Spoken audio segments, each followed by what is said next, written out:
Tourists have gone.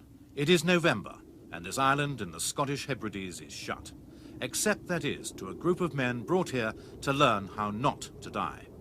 Phase 2 of the many phases of the making of a mountain and Arctic warfare Royal Marine is governed by a single word: survival. The euphoria of initiation to an elite special forces unit is over. Suddenly, the instructors are remote and laconic. Illogical requests, staring at a blank wall for hours, demand blind obedience and induce a mood of apprehension.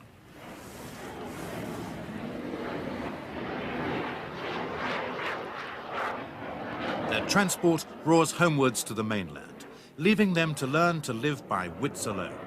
But for how long? 10 days? 10 weeks? No one will tell them.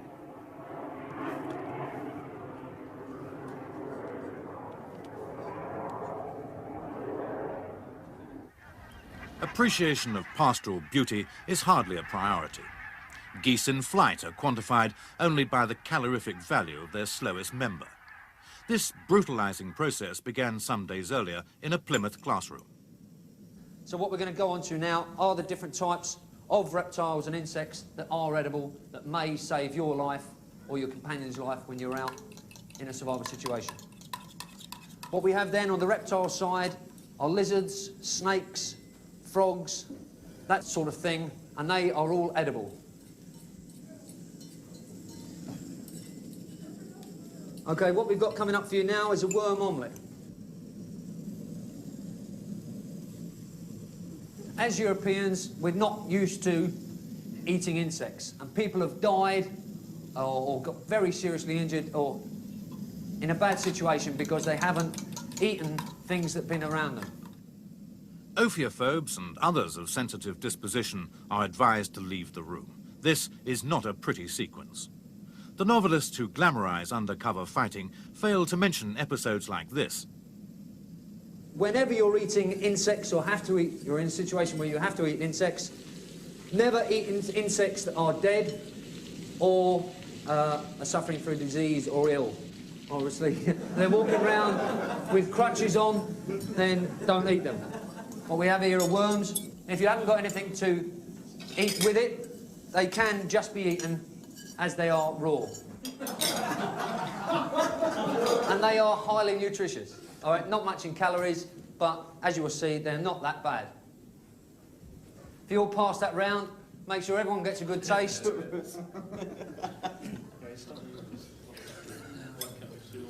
I can't eat another thing.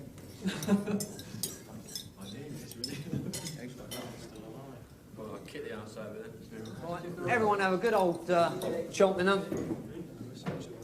But if some of you don't like the egg, you can leave it.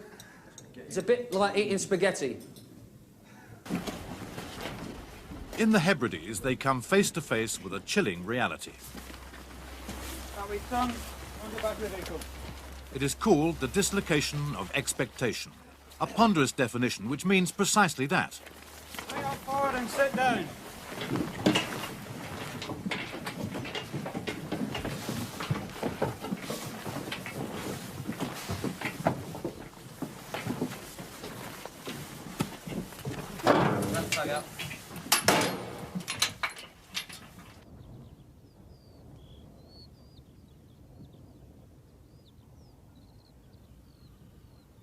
Observed dispassionately by the resident monarch of the glen, they move off for lesson 1 of their survival course. It starts where Baden-Powell left off. They can't see out. They don't know where they're going. They know it will not be comfortable. They also know that having chosen to fight behind enemy lines, their lives may depend on what they assimilate here.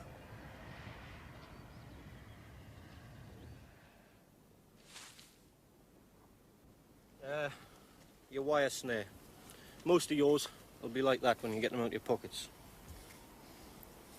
Smooth it out, stand on the cord, pull it tight on your finger, and just run a little stick up and down.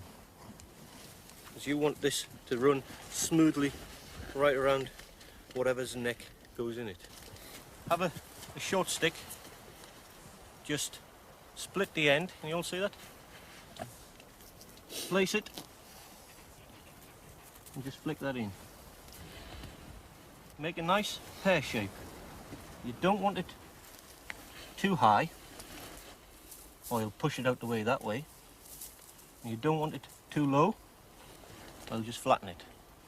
You're not trying to snare them by the leg, you want them by the neck. So just turn it so it's about there, about a fist height off the ground. Now the duck down there, in, pull, and you've got him. A little bit of natural history for you. Can you see how all the rushes there are blown with the wind? Now the rabbits during the day, if it's been raining, or it's a nice sunny day like this, an unusual day, come out and lie and dry off in the sun. So this is where your big stick comes in handy. If you keep downwind, because they'll be on the leeward side, keep downwind and you spot one. Don't look at him, don't try and stare him out, just walk up, keep walking, go at a tangent to him. When you spot him, whack him on the head. Just follow on behind, lad. The next thing you're going to come across is probably the ferret. And that is what everyone thinks when they think of a ferret. Now, ferrets are descendants of polecats. And so when you cross those two, you get one of them. So that's the three variations. They're all ferrets. Who wants to try it? The meat's good. It's quite strong, but it's good. Haute cuisine, it conspicuously is not. But yes, you can eat ferret. Indeed, facing death, it appears you can eat damn nearly anything.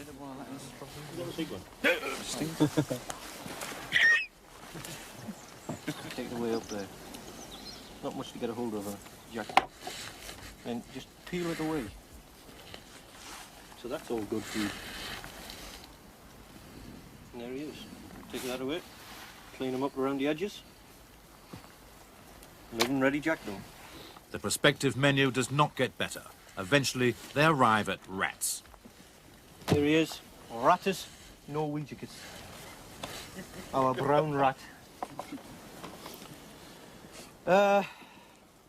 What to say about this fella? 55% of rats carry leptospirosis.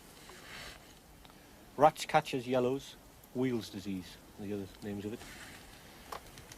It's a Jones type disease. So be careful if you try and catch one alive, don't.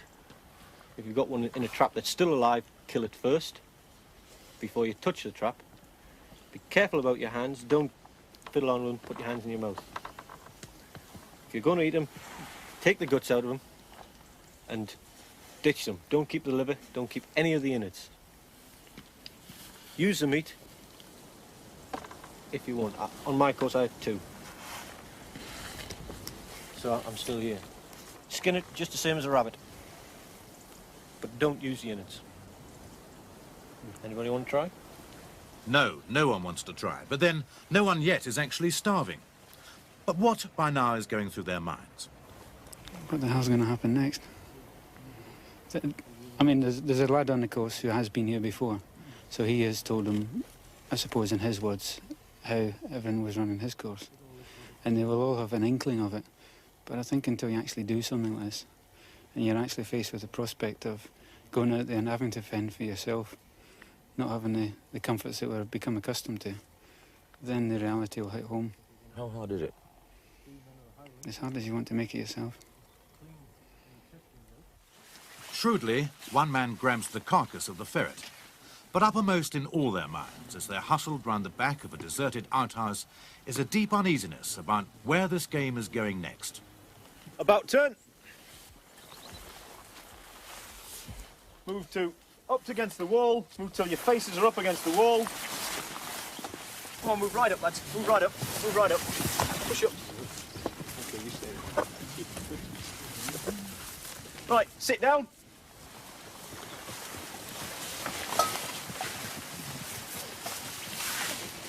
cross-legged.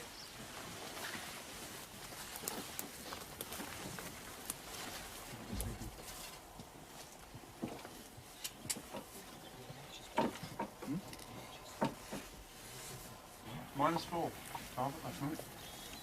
It's going to be cold this week and wet.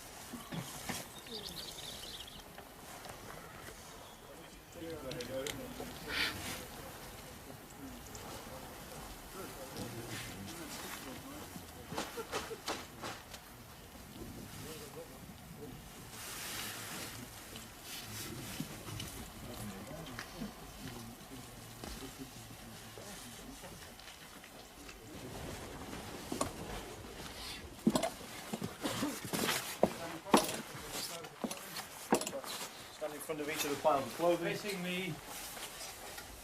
Take all your clothes off except for your nicks. In front of you, you will place your shirt, one pair of socks and a pair of boots. The remainder of your kit you'll place behind you. Also, what you want to place in front of you is your survival kit that you want to take with you. While you're doing that, I'll read you the rules and limitations of the exercise. These set of instructions will go with you anyway. The limits of the exercise are as laid down in reference B, which is a map. All buildings are strictly out of bounds. Do not tear up fence posts. Do not remove polythene sheeting from silo pits. Do not raid private gardens. Don't let me catch you talking to the locals unless someone is dying or in need of an emergency. If you jeopardise the exercise for me, I will jeopardise you. You will keep your watch. We keep your watch, Dr. Johnson. What does happen next spells out how life will be from now on in no uncertain manner. Stripped to their Y-fronts, their earthly possessions from this moment may comprise only what fits into a small tobacco tin. One fishing line, fish hooks, matches, one razor blade, one jackknife.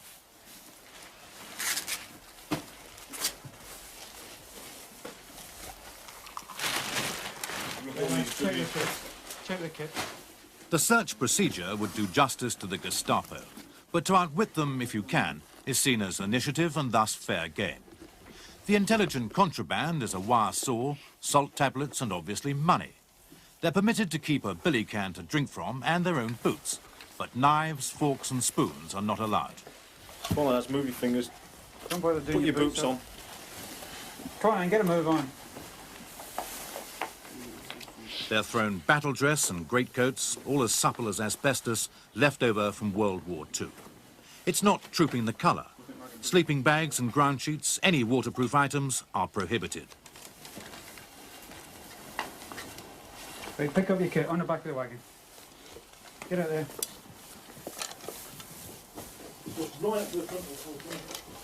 Get out there. You can leave the straw.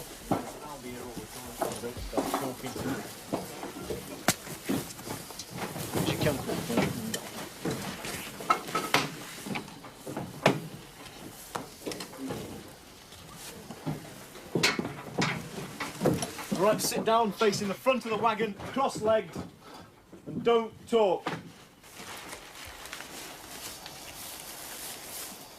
Right, neck is off, bend over. Down. Okay. Has been known before. Okay, check the kit. No group is to bivvy within 500 metres of any building.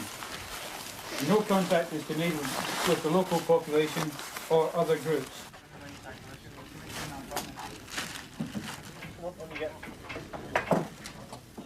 Smuggling money to buy survival is the obvious temptation, but it rarely works. You must have that wristlet change on your finger, sir.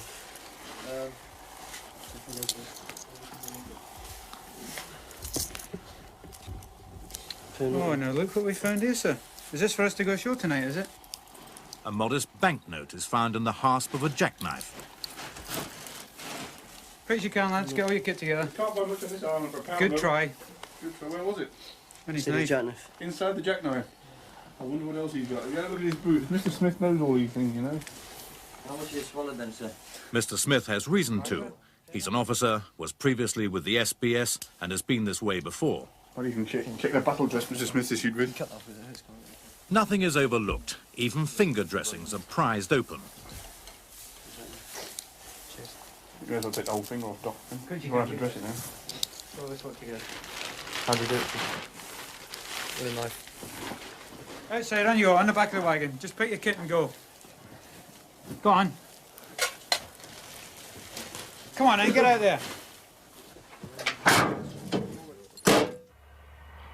There are just 3 hours of daylight left when they're bundled back into the trucks.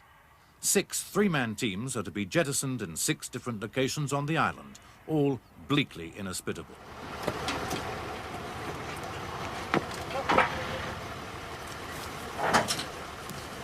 Get your map out. On your map. Is it there? Okay. That's where you are. I'll see you on Sunday.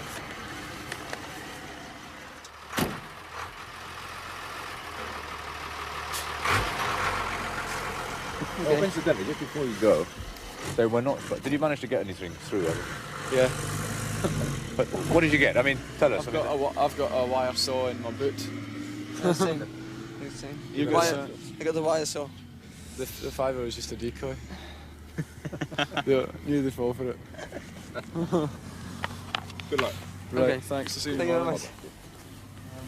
Right, boys. This We've is in the got- middle of nowhere. We've got three logs.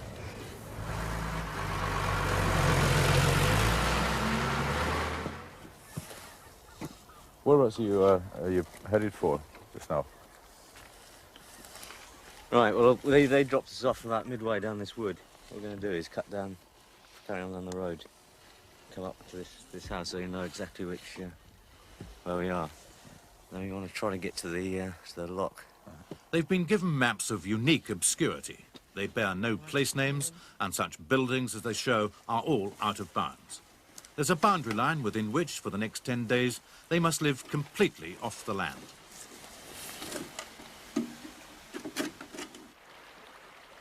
The immediate essential is a bivouac, reinforced by such priceless jewels as a sheet of rusting corrugated iron rescued from a river bed. Scavenging plastic and metal artifacts, anything which is wind or waterproof, becomes a preoccupation.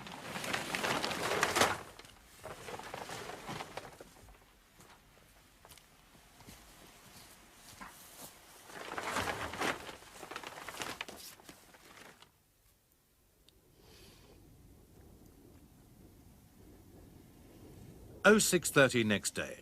This group have been rather luckier than some. They have a breakfast, although admittedly the menu is rather limited.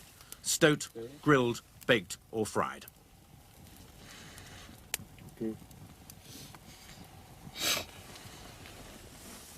Chris, your first triumph. Yeah, we caught it this morning. It was dead when we caught it, but last night we found a trap when we first got here. It was just over there in a pipe, so we took that out and set it. And it was sprung early on when I checked it in the night. So I reset it again. When we went this morning, we had this fellow in it, a stoat. Not a lot of meat on him though, but I'm sure he'll make a stew. All over the island, small pockets of Royal Marines are awakening to the reality that room service has been suspended.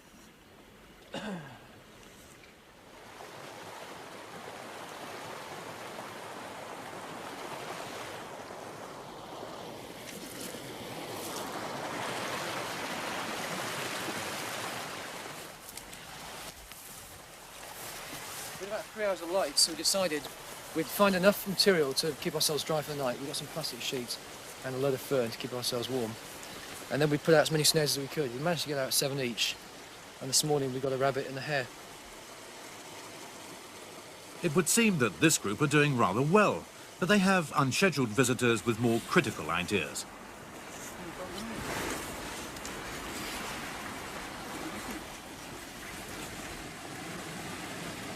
What you haven't done is considered one iota the tactical situation of where you just put this bivvy. Not one iota. And for yourself, have done the course that I know you've done, it's not good enough, is it, really? So what we want you to do by the next time we come, sir, is to lift and shift that. And let's have it with a bit more tactics considered. Shelter, tactical situation. Warmth, food. SIGs, security. You haven't thought of it. We can see your smoke from his roof. You know, it's dispersing a little bit, but probably would do even more if it's in the open. You can find a much better position than just clunking in the nearest wood. Yeah? Right. Okay. Disappointed, then? Well, obviously we've got the shelter up and it's raining now, so to move is a bit of a blow, but such is life, you know. Just have to move at that value. I don't think we appreciated, you know, okay, I know it's a tactical setting, but I think we just took it for granted it was just for part of the exercise. So, you know, it's no problem, just a move. How about you? Take it as it comes. You know. I mean, you've got to expect these sort of things. Yeah, you expect these sort of things to happen. So, we'll move. Make the best of it. Lieutenant Smith took such umbrage from the reprimand that neither he nor his men were seen again until the exercise was over. The line between enterprise and mutiny can be very thin. The hills are alive with prying instructors. The spot checks are not for the men's protection. They're to keep them apprehensive and on the hop.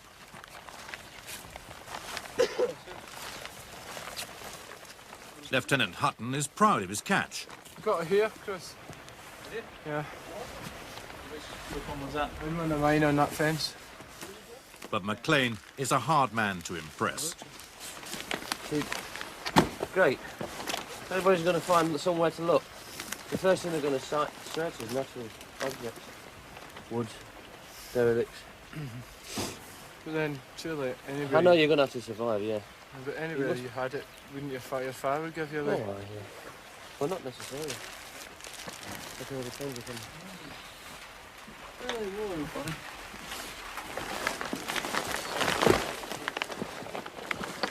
No relation to Katie Ball. Right, Katie, how's it going? Not too bad.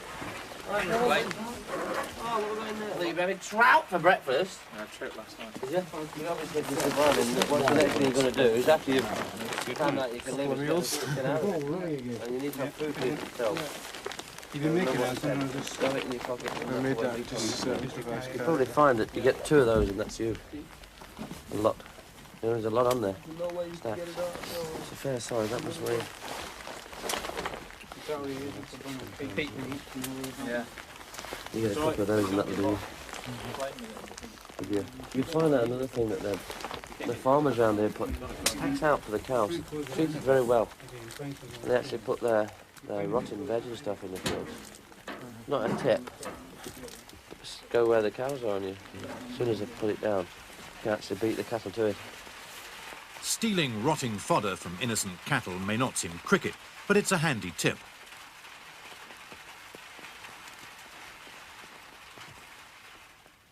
It's handy too when you stumble across man-made shelter from a bygone age, now the temporary residence of Russ Craig. Russ, how are you getting on? Not too bad. I haven't caught anything yet, which is a bit unfortunate. Got plenty of veg though. We're starting to get a bit fed up with that. Could do with some meat or fish. The other 2 lads are out now. One's gone over into the other area, which we're not supposed to go into. There's 2 reservoirs there, and we were talking to the lads yesterday up there, also which we're not supposed to talk to. But they've caught a load of fish in that, so we've got some night lines out. Hopefully bring some fish back. And yeah, I'm these out at the moment, putting some more snares out, changing them. Because we've had a lot of the snares down that area, all around there. They haven't been too successful, so he's moved them up to the top near the road. Try up there. Tell me about the bits and pieces you've managed to forage. Well, just up there there's a farm, and apparently a couple of days before we come on the island they moved out, so they've ditched all the rubbish. I think the best thing we've got is this Quality Street tin.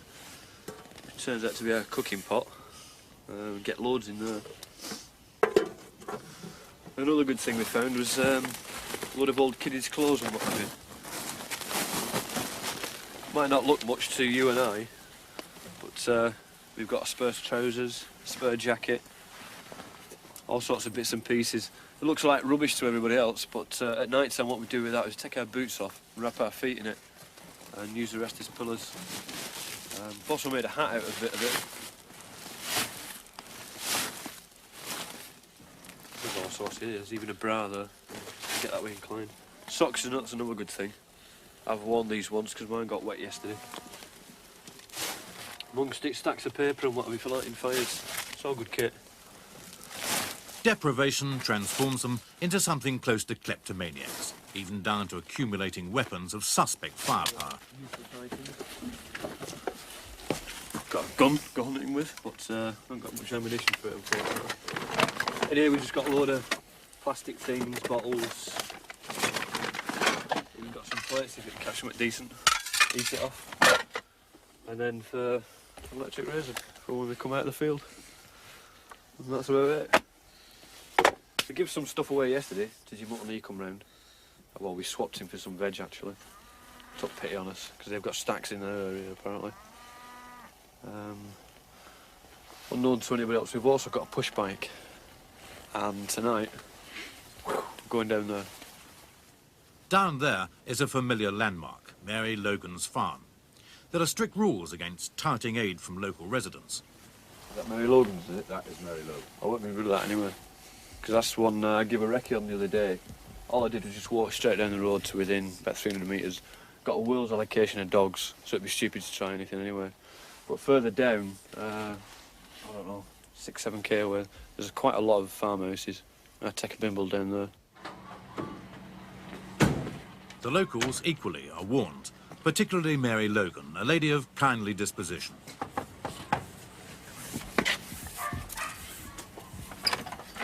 Hello, Mary.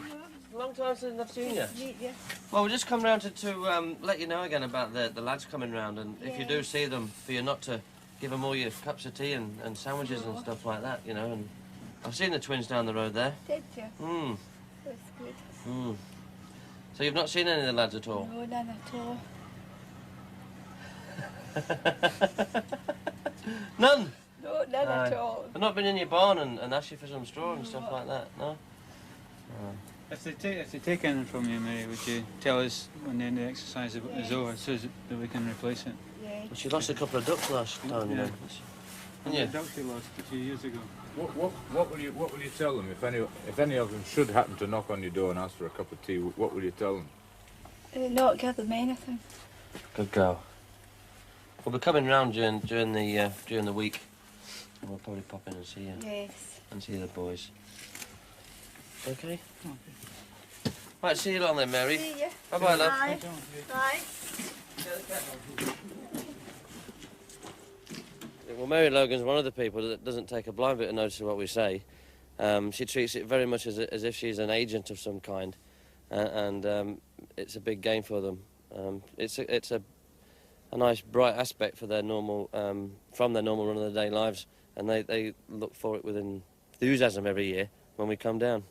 And she doesn't take a blind bit of notice, and she will actually take people in. I mean, she'd keep them in there for the whole time if she could. But obviously, from past experience now, it's getting harder for her to do it because we watch her very closely. Well, you did the course yourself. Would you ever dream of going into somewhere like Mary Logan? Definitely not. Now, I was approached by Mary on several occasions, but refused any sandwiches or anything like that she offered. Day 2 of the 10-day ordeal. Time for the commanding officer to arrive with one of those just-what-you-need requests. I'd like to see a spoon from each of you next time I come round. Okay? That's not a metallic spoon. That's a wooden spoon. Made, designed, fashioned. He found a set in his pocket, actually. Found a set in his pocket. Okay, fish. PD. Well, I'd like to see a wooden spoon carved by each of you, all right? One project. You've got the old sunken eyes, haven't you, Corporal? You've looked pathetic already. It's only day 2. I do? All right. Wait till Friday. Oh, we've all made a spoon each. No, fork. Jan's is a good one. Just got one. Made a proper fork then. That was after Captain Lear come round, you know. We'd only been here almost 3 days. We'd been running around like blue-ass flies searching the area, trying to get some food. And all your league could go on about was why haven't we made a wooden spoon. I thought it was quite incredible. You know, kind of survival situation to make a wooden spoon. And that was all he was interested in. Why haven't you got a wooden spoon? Well, we've got them now. A soliloquy on the nature of the spoon. Apparel fashioned from a fertilizer bag. It's a far cry from the tunes of Glory of the Royal Tournament or the glittering promises of the recruiting posters. If any of these guys are caught in a house on this trip, what is going to happen to them? They'll go back to Plymouth and back to their units. They know that they're not allowed to use houses. If they're caught and that's it. They will go back. And other infringements of the rules? Other infringements of the rules, if I find them eating cheese sandwiches or packets of salt, packets of cornflakes, caviar or whatever else, you know, they will, I'll have a suitable punishment for them. But if I find them in a house, drinking cups of tea and keeping nice and warm by the Rayburn cooker, they will go back.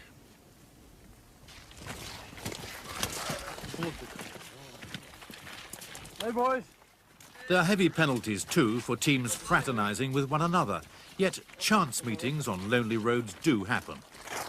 Huh? All right. Good. Just go and get their furs in. Oh, yeah? I got a hair I brought your hair down. to get it for Yeah. emergency rations. Oh. And the thing about what you were saying about how easy are they getting it, we don't want it too hard. It's going to be no good whatsoever. All we're going to have then is 17 zombies. But anybody can produce that.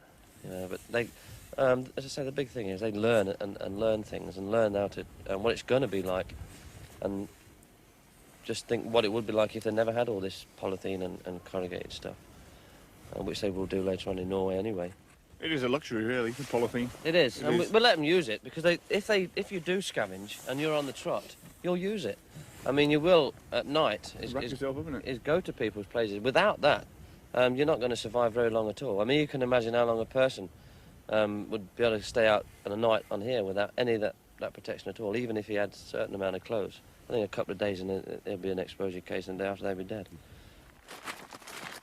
Well, no one has died yet, but there are 7 days to go. We shall rejoin them next week in the islands that are not always what Mendelssohn and Samuel Johnson cracked them up to be.